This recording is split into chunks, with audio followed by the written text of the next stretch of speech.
Hello teachers, learners, and parents. Sir Jeff po, at your service.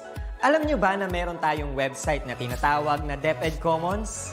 Ang DepEd Commons ay binuo upang gawing accessible ang pagtuturo at pag-aaral dito sa ating bansa gamit lamang ang inyong mga smart devices gaya ng cellphones, tablets, at computers. Dito ay maaari nating ma-access ang iba't ibang learning materials mula sa Department of Education. Meron itong mga interactive materials, electronic self-learning modules, at instructional video lessons mula sa DepEd TV na tiyak na makatutulong sa pag-aaral ng mga mag-aaral galing ka man sa public o private school. Walang problema dahil welcome ang lahat dito. Para ito sa mga guro, magulang at mga mag-aaral mula sa kinder hanggang grade 12, alternative learning system o ALS, at pati na rin ang special education. At huwag kang mag-alala dahil kahit walang load ay maaari mong ma-access ang mga learning materials. Tama! Libre ito. Ang kailangan mo lamang gawin ay i-on ang iyong data at buksan lamang ang iyong browser at i-type ang commons.deped.gov.ph. Alam na ba ng iyong mga kasamahang guro o mag-aral ang tungkol sa DepEd Commons? I-share mo na ang video na ito upang matuto rin sila kung paano gagamitin ang DepEd Commons sa mabilis at napakadaling paraan. Muli, ito po si Sir Jeff at kita-kits po tayo sa DepEd Commons. Paalam!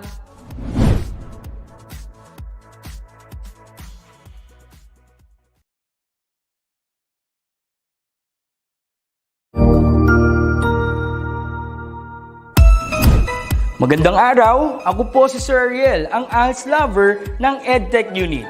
Narito po ako para sa isang napakagandang balita at upang magpaalala na ang kinabukasan ay mas gaganda at uunlad kung ang lahat ay patuloy na mag-aaral. Sa edukasyon sa ating bansa, tiyak na walang maiiwanan sa pag-abot ng mga pangarap.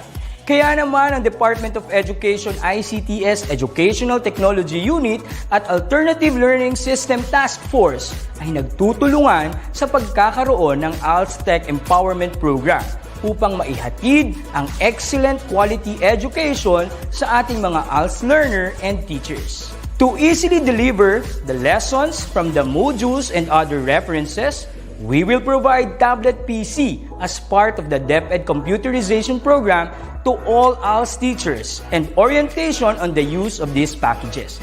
To deepen the pedagogical use of information and communications and technology in delivering instructions, there are training workshops on the use and curation of open educational resources or OER, Google and Microsoft productivity tools, creation of video lessons using PowerPoint presentations and KineMaster, and on ebook or e-magazine development. To create an avenue for remedial lessons that is open to all learners, teachers, and parents, we will have the ETUlay free online tutorial and mobile ETUlay, where we will visit remote schools to feature the best practices of our ALS teachers and learners.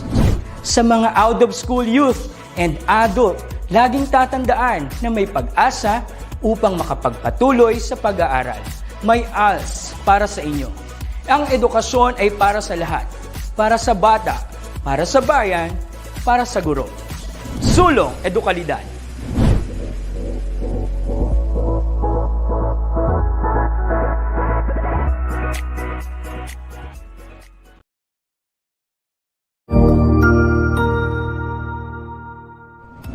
Magandang araw, Sir Wilbur po, at your service.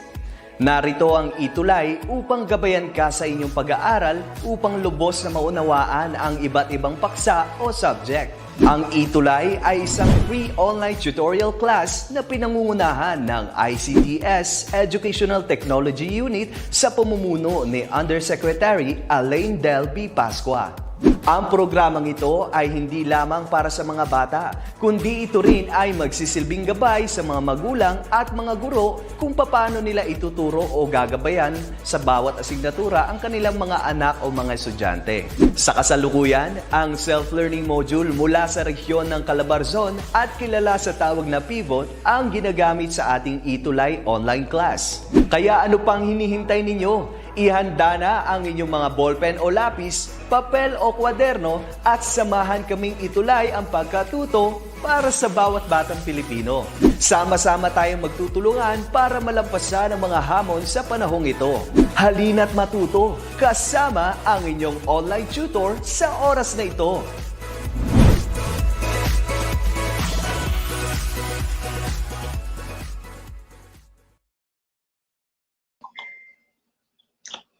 Hello.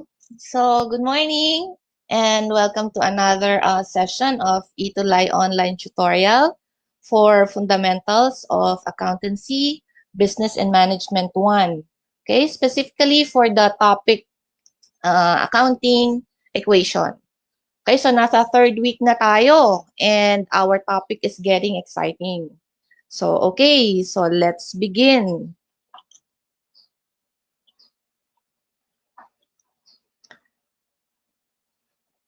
Next slide, please.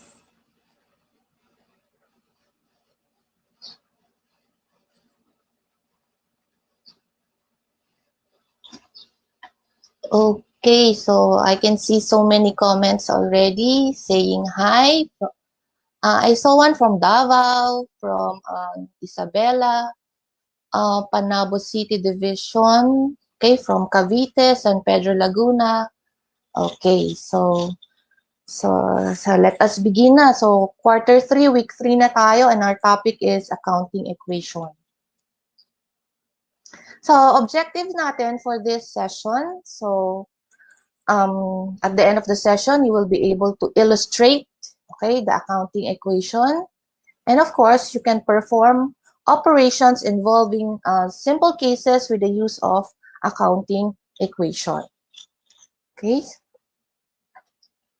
Okay, but before we begin, before I teach you about accounting equation, I want you to learn 3 important words.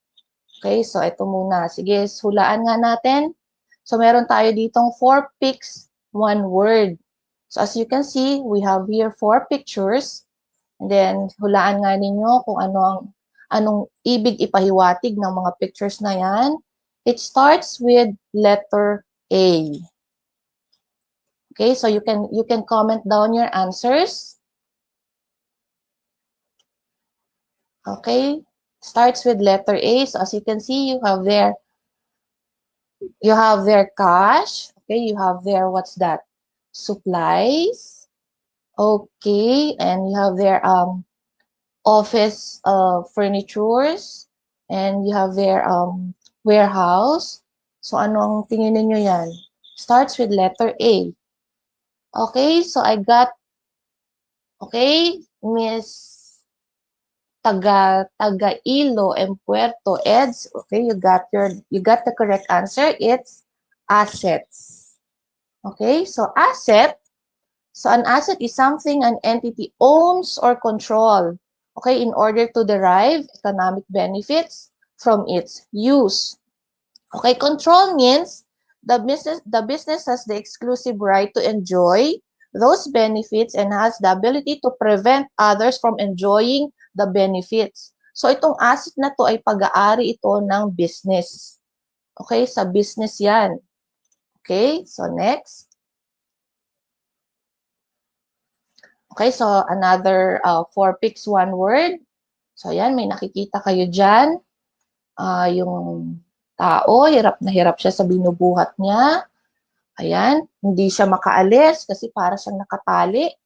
Yung isa naman, parang multong hinohunt siya, di ba? Then yung isa para siyang hinahabol na kapag naabutan siya ay ikamamatay niya. Okay, so it starts with letter L. So tingnan ko nga, sige, comment down your answers. Starts with letter L. Letter L.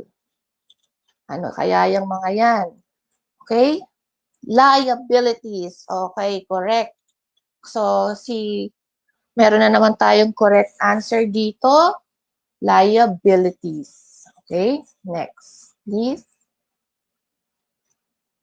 Okay, liability. A liability is an obligation that a business owes to someone.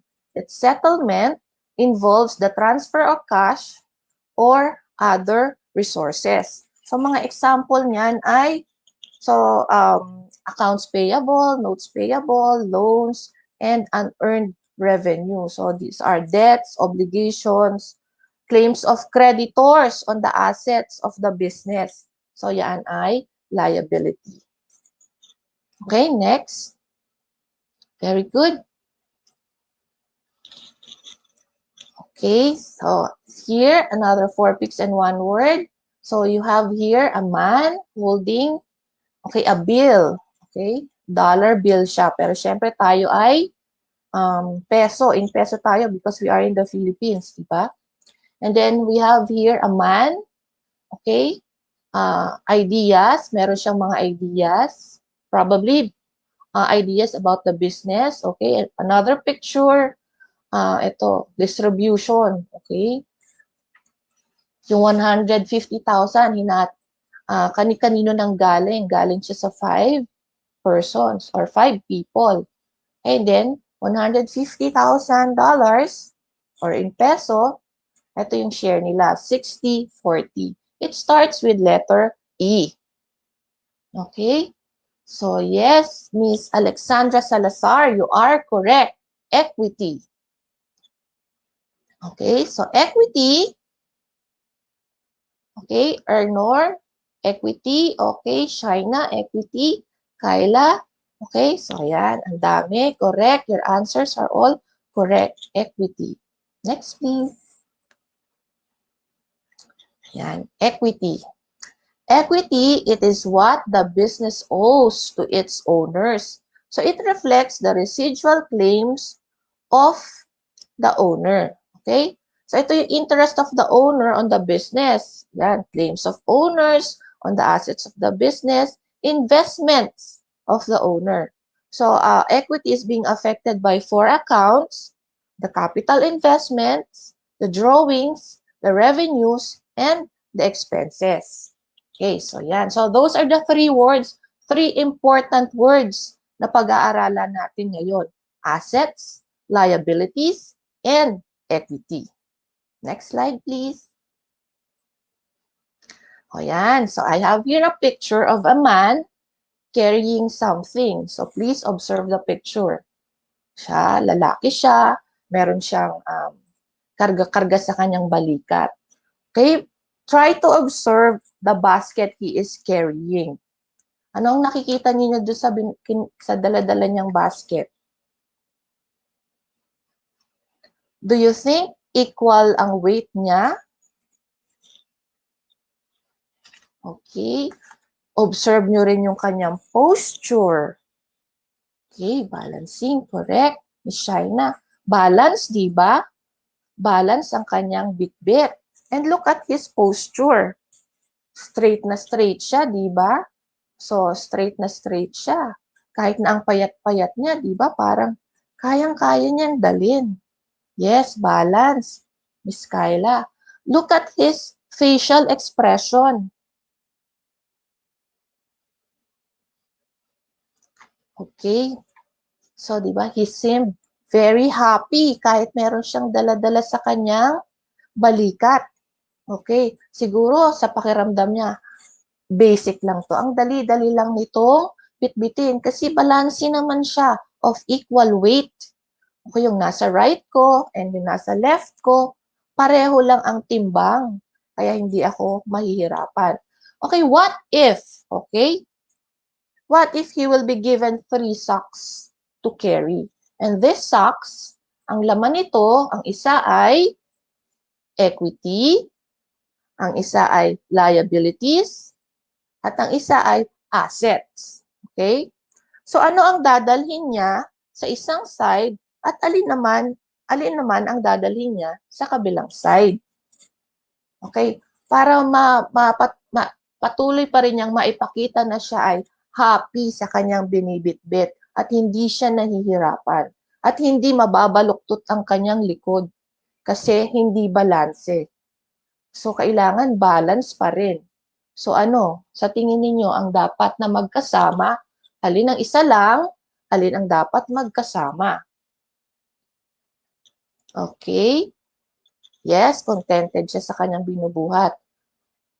Okay, so let me see. Ano ang magkasama sa isang side? At ano ang magkasama sa isang side? Okay, so let me see your answers. Okay, assets on the other side. How about the other side? Anong magkasama?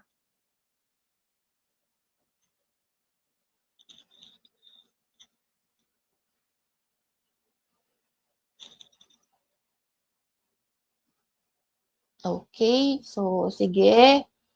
Assets. Assets and liabilities, magkasama ba yan sa isang side? Okay, sige. Reveal na nga natin. Next. Ayan. Para patuloy siyang maging happy sa kanyang binubuhat, okay, kailangan, okay, at patuloy na maging balance sa left and sa right, yung kanyang binubuhat, sa isang side dapat assets. At magkasama sa kabilang side, ang liabilities at ang equity. Okay, so ano bang ibig sabihin yan? So, ibig sabihin, among the three socks, ang pinakamabigat ay ang assets. Okay, so biggest siya in terms of value. And then, ang liabilities at ang equity ay kasing bigat lang ng assets. Or kahit pagsamahin mo silang dalawa, liabilities and equities, okay, equal pa rin ang weight nila with the assets. Okay, next. Okay, so that is the concept of accounting equation. Okay, so ayan yung accounting equation natin. Assets is equal to liabilities plus owner's equity. So kung titingnan nyo, simpleng mathematical equation lang yan. So kung gagawin natin, bibigyan natin ng value yan, let's say asset is equal to 3. So ang liabilities niya 1, kaya ang owner's equity niya ay 2. Okay, so ganun lang siya. Sa kailangan, ang left side ay palaging equal sa right side. Left side na nasa assets, okay, ang right side ay ang liabilities plus owner's equity. So, anong ibig sabihin nito? Ang assets, these are things owned by the business. Properties ito ng business. Pero, saan nanggaling? Okay, dalawa ang pwedeng panggalingan ng asset na yan. Liabilities, yung creditors. Okay? So, papasok siya as liabilities of the company. And then, yung other part naman niya is not necessarily half. Not necessarily half. Okay? Other part ng asset ay galing naman sa owners. Okay? Papasok through the capital investments of the owners. Okay? So, assets are what the business owns. Okay, rights to assets belong to both or either the creditors and or the owner. Okay, so again, ulitin ko. Ang asset, which is the biggest in value, okay, these are properties owned by the business, pero ito, ang properties na to ay nanggaling sa dalawa, creditors and owners. Maaring namili ng asset si business, pero utang muna. Okay, maaring namang nagkaroon ng property si asset kasi binigyan siya ni owners. Okay? So, next.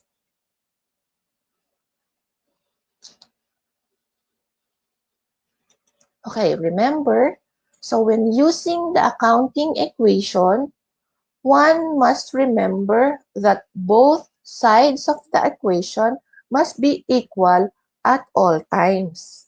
Each transaction would have to affect at least two accounts in order for the equation to remain in balance.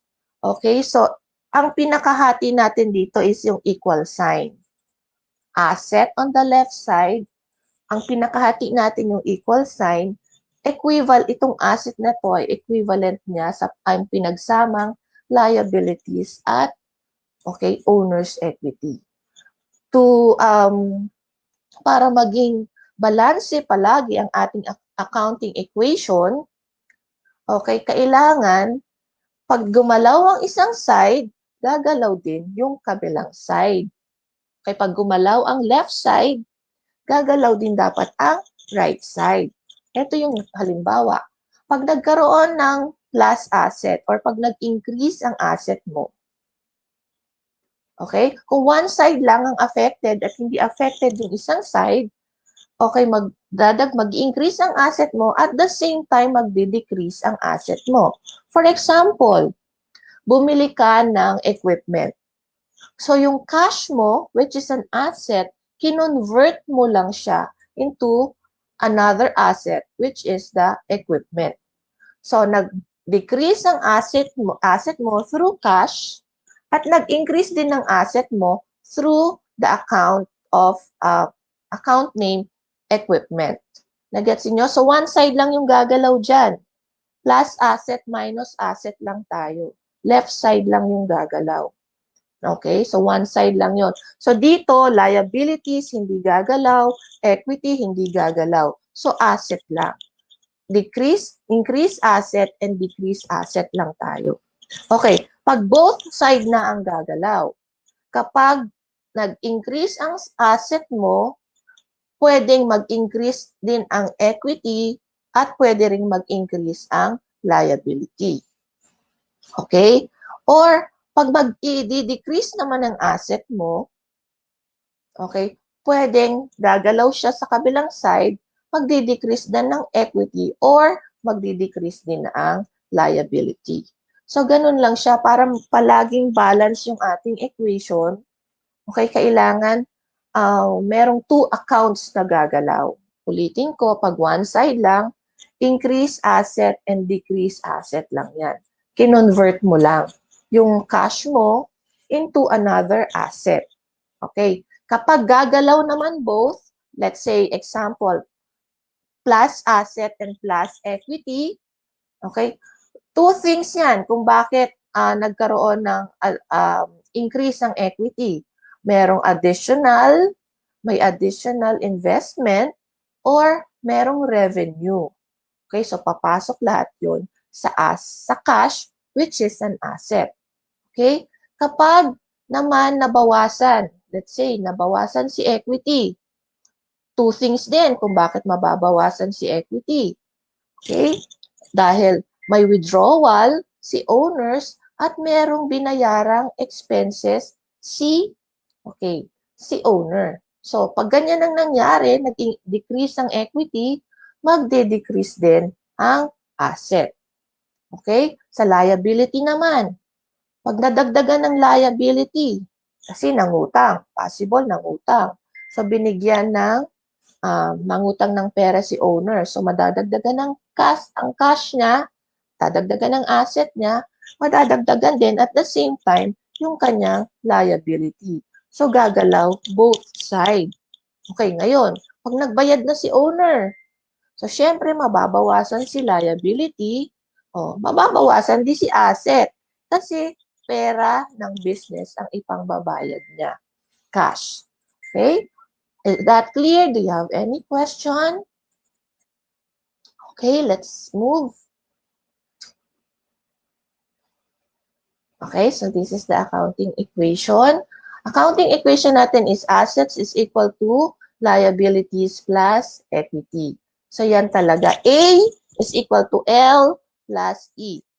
Paano naman kung merong problem na binigay sa'yo ay asset, given na ang asset, tapos given ng equity. So how are you going to solve or how are you going to get the liabilities? So what will be the accounting equation if liabilities is not given? So ang accounting equation natin is liabilities is equal to assets minus equity. Remember, asset ang pinakamalaki ang value.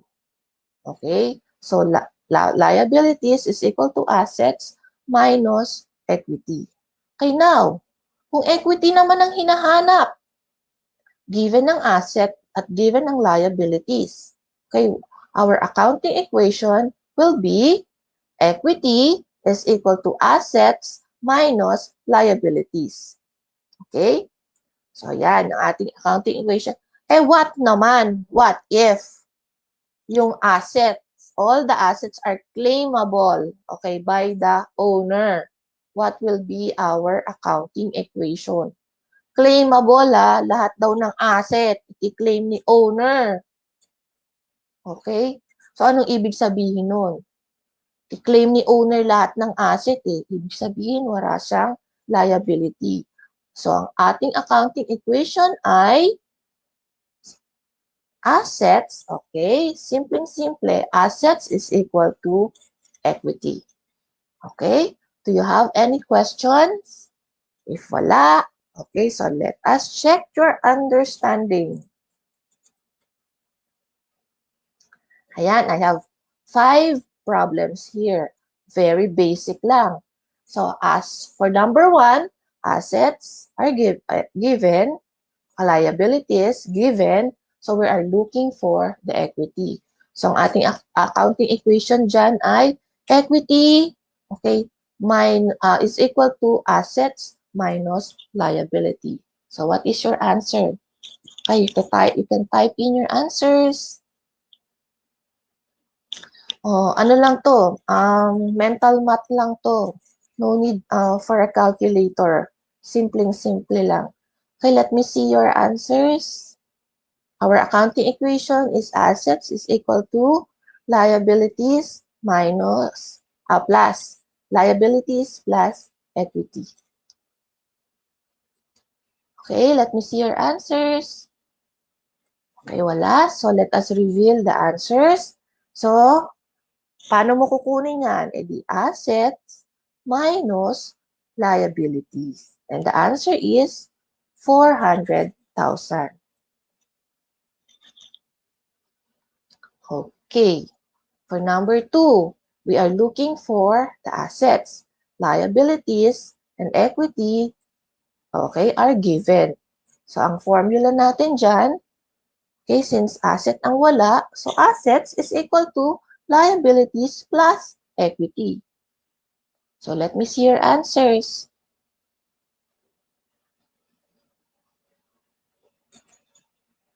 Okay, so answer is, i-add nyo lang yung dalawa, di ba? 550,000. 250,000 plus 300. Okay, for number 3. Okay, so assets and equity are given, so we are looking for the liabilities. So our accounting equation is liabilities is equal to assets minus equity. Oh, sige. Let me see your answers.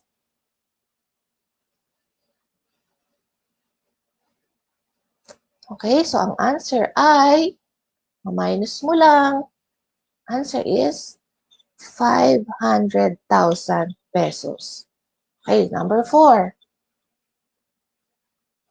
Okay, number 4.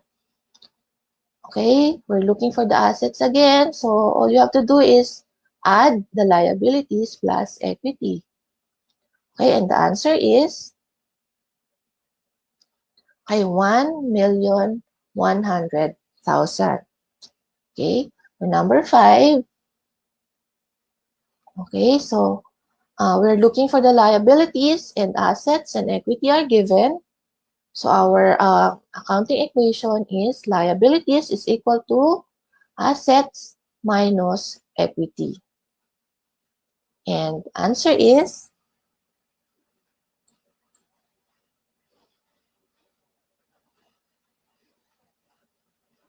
okay, 325,000.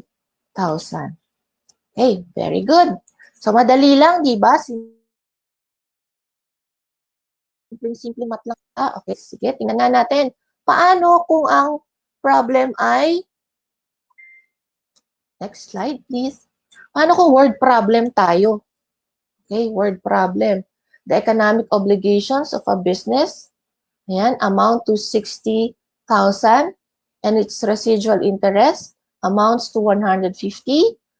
What would be the amount of the economic resources of the business? So, anong hinahanap natin? Economic resources. So, anong ibig sabihin nun? Assets yun. We're looking for the assets. And economic obligations daw. So, ano yun? Liabilities yun. And residual interests. Okay, so owner yun, sa owner. Okay, so our answer is yes.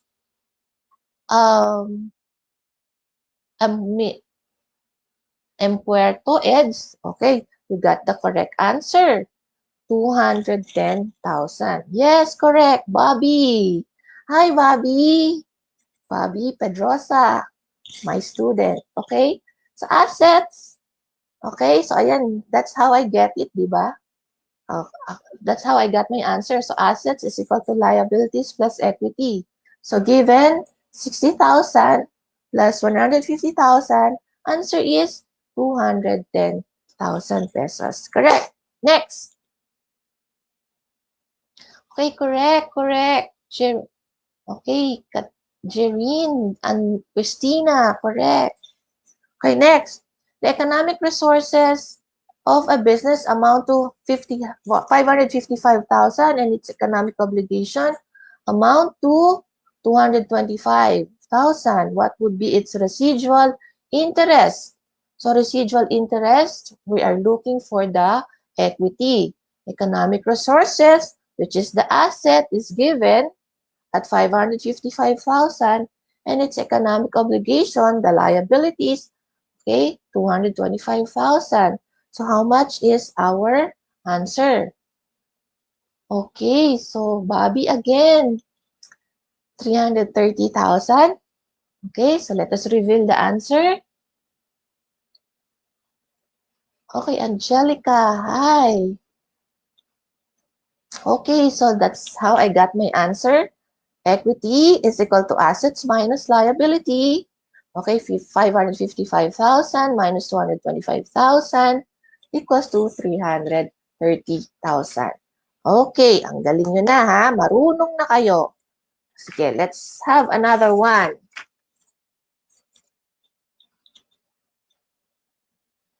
Ayan. Ito, medyo tricky, pero you have to analyze the problem ha. The company's assets are 12 million. Out of which 1/3 represents owner's equity. How much is the total liabilities? So we are looking for the liabilities. And our formula for that, liabilities is equal to, okay, assets minus, okay, equity. So assets given na. O magkano ang owner's equity? Anong sinasabi? 1/3 daw. 1/3 of the assets. Okay? Ang equity. So, okay, hi. Good morning. What's this? How do you pronounce it? Diego Santos. Okay? Bobby. Okay. Answer is, let us reveal the answer. Okay, liabilities is equal to assets minus equity. So 12 million is given. So 1/3 of 12 million is 400,000. So your answer, the final answer is 800,000, which represents the liabilities. Okay, almost done. Next, please.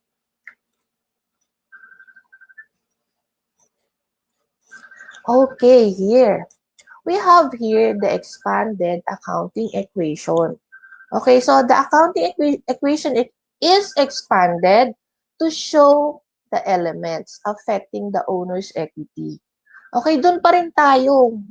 Hindi tayo lalayo dun sa basic accounting equation natin na assets is equal to liabilities plus equity. Okay? Kaya lang ipapakita natin dito, ano ba yung 4 accounts? Okay? Na nakakaapekto sa equity na yan. Okay? So, yan yung capital investments, okay, na nag-i-increase. It increases, okay, the equity, capital investments.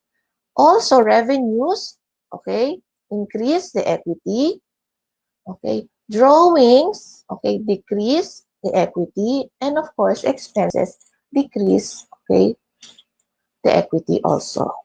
Okay, do you have any question about that? Okay, let us see. Okay, here, I have another activity here. Check your understanding. Using naman to, ito na expanded accounting equation. Pero hindi tayo lalayo Hindi tayo lalayo dun sa assets, liabilities, and equity. Okay, ang equity lang ay, okay, ipapakita natin yung 4 accounts na nakakaapekto sa kanya. So for number 1, assets is given, ayan. Liabilities given, capital given, drawings, okay, revenues, and then, yan, hinahanap natin yung expense. Okay, so anong sagot natin? Wow, ang bilis naman ni Bobby. Bobby Pedrosa. Hi, Bobby. Okay, Alexandra Salazar is, okay, you got the correct answer. And the answer is, okay, 15,000. So, paano yan? Paano ba yan kinuha? Kung sa iba nalilito, ganito lang yan. So, assets given, 80. Liabilities given, 10,000. Hinahanap natin isang part ng equity. Okay, so, 80,000 minus, okay, 10,000, okay, 70,000 yung equity nyo. So, yung equity nyo, 30,000 nun ay capital, okay, nagkaroon ng decrease ng 5,000 kasi may drawing, and then revenue, okay, 60,000. So, yung difference sa 70,000 ay 15,000 pesos. Okay? So, that's okay. Next.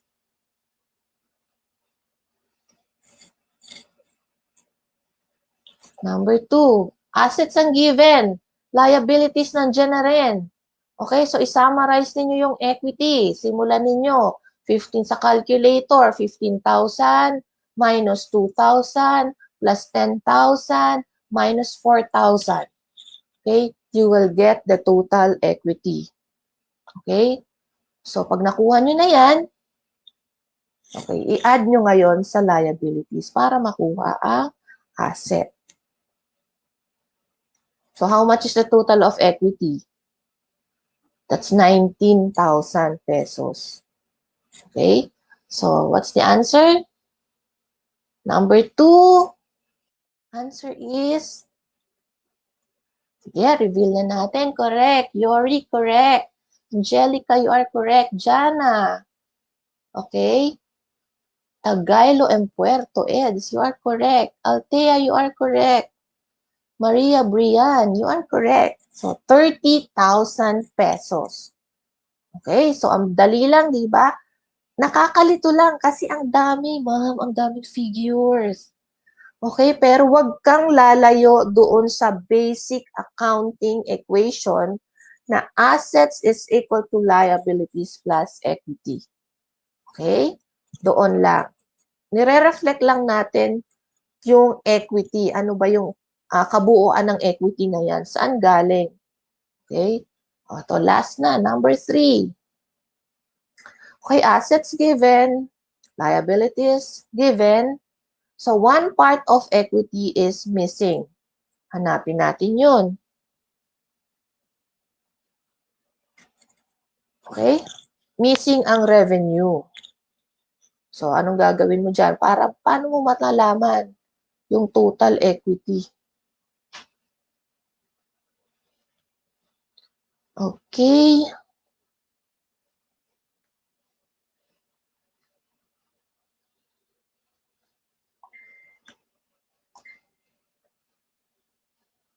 Okay, let us reveal the answer.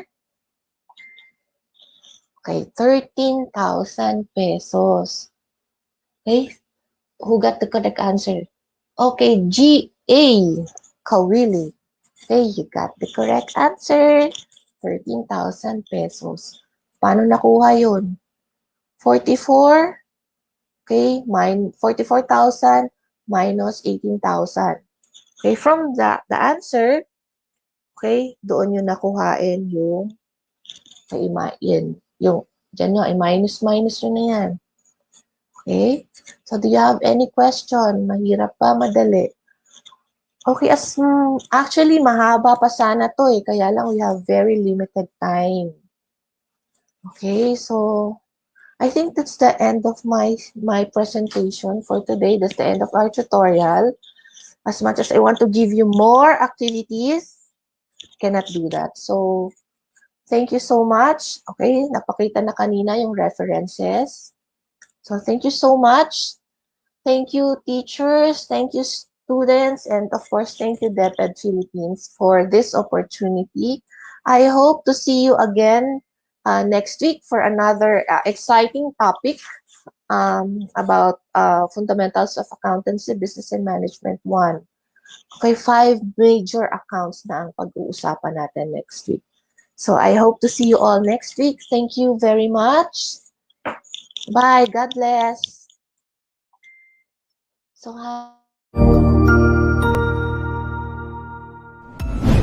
Sigurado ako na marami ka na namang natutuhan sa ating ETUlay tutorial session ngayong araw. Tandaan, ito ay hindi lamang para sa ating mga mag-aaral, kundi pati rin sa ating mga minamahal na guro at mga magulang na kaagapay natin para maituloy ang pagkatuto sa kabila ng nararanasang pandemya.